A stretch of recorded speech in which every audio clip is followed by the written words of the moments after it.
right? So remember that your mind is always going to tell you that it's 10 times harder than it actually is. Before I begin today's video, if you guys are interested in joining all of the others who have enrolled in the Become a Love Magnet online course, you will be given all of the tools, practices, and guidelines needed to align you with your higher self, to allow you to step into your inherent power and thus magnetize in conscious, healthy relationships, as well as everything else that your soul desires for you.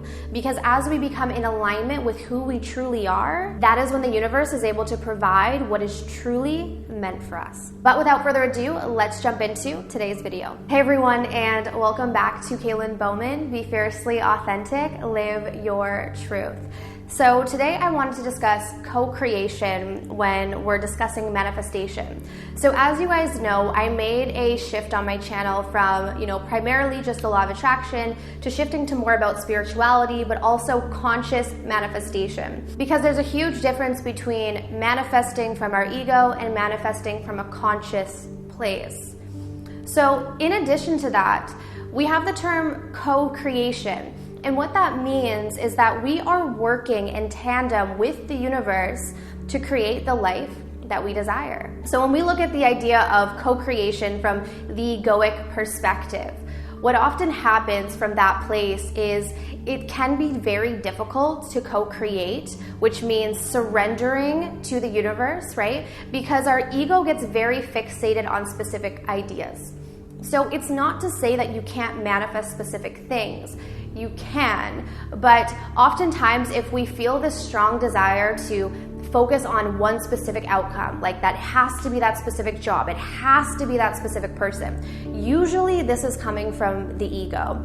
And the reason why I say that is because the ego is very limited, right? So the ego is able to just see what it has already seen. So it's a very limited scope. Whereas when we allow for conscious manifestation, we're opening up to all possibilities. We're opening up to what is for our highest and greatest good. Because sometimes our ego can decide something for us, but it doesn't necessarily mean that it's right for us, right? And I'm sure you guys have had that experience before. I mean, I know I have, where I thought my ego told me I needed this specific thing, only to get that specific thing and realize, oh, well, that didn't make me feel any better. Not to say that your manifestations are supposed to make you feel better, because remember, that's your responsibility, right? But if you manifest something into your experience based on your egoic thinking and it doesn't give you the result that you initially wanted, there's a reason for this, right? And that's why we shift now to conscious manifestation. And conscious manifestation means presence. So in other words, as we begin to raise our level of consciousness, we create more space from our thoughts, we create more presence. So we're not in that limited scope of the ego, we open up to the vast world of opportunity, right? Because oftentimes we can think we want something, but the universe has a much better plan for us. And if we were to just surrender and trust, then we would allow that experience to be drawn towards us. So this is what I mean when it comes to co-creation, because there is this reluctancy to want to let go. And what co-creation means is that you are working together with the universe, but oftentimes we forget that the universe plays a role in this. And from the moment of setting our intention, we think that we have to put in all of this work and all of this effort to create something into our experience. The process of manifestation is going to be of the most benefit to you when you allow yourself to co-create. And specifically what that looks like is working on your state of consciousness. So embodying what it is that you want to attract, right? So if you want to attract abundance, do you feel abundant? Are you abundant? Are your thoughts aligned with abundance, or are your thoughts aligned with poverty? Right? So getting our emotions and our thoughts aligned with what it is that we want to create, and then letting go, trusting, going through your day-to-day process, trusting that the universe has got it handled. So co-creation is allowing the universe to figure out the when and the how. Those are not your responsibilities. Now, this doesn't mean that you won't be called to take inspired action, because oftentimes, if we are being conscious, meaning that we're staying present in our day-to-day experiences, that is actually how we receive inspired action. But we can't get that intuitive guidance for our inspired action if we're not present, if we're not conscious. right? So a lot of people try to create, they set an intention and they're very specific. Again, there's nothing wrong with being specific, but you got to understand where that's coming from.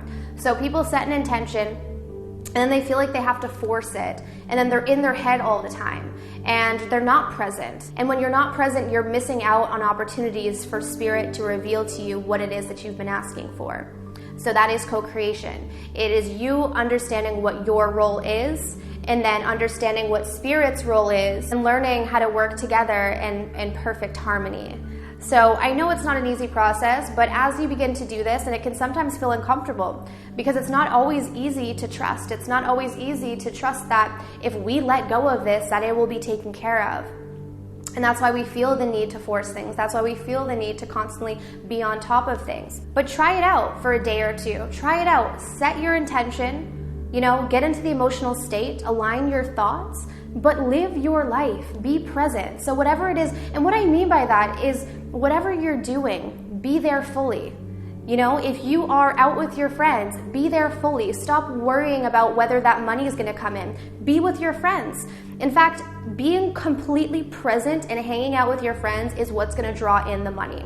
Because being in that present state aligns you with the divine, aligns you with Spirit, aligns you with higher consciousness, right? So to our practical mind, that makes no sense, because our practical mind thinks, okay, well, I'm setting this intention to create money, so that means I better constantly be focused on money. You don't need to constantly be focused on money, especially if your vibration is in lack. Because if your vibration is in lack and you're constantly trying to focus on money because you're trying to create it, what you're doing is telling the universe that you don't have it. And by law of attraction, you're drawing more of that into you, right? Because if you were someone who already had money, you would just go hang out with your friends. You wouldn't be worrying about it.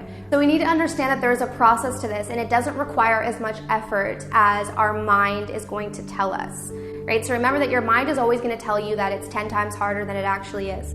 So don't listen to that fearful mind, right? Get in control of your own thought process. Get in control of your emotional state. Surrender to the present moment and watch how things start coming into your experience. All right, so I hope this video was helpful. If it was, be sure to give me a thumbs up. Go down below, subscribe, hit the bell to get my notifications. And if you guys are interested in my online courses or guided meditations, my information is going to be down below. But I'm sending you absolute love and light, and I'll see you guys very soon. Bye.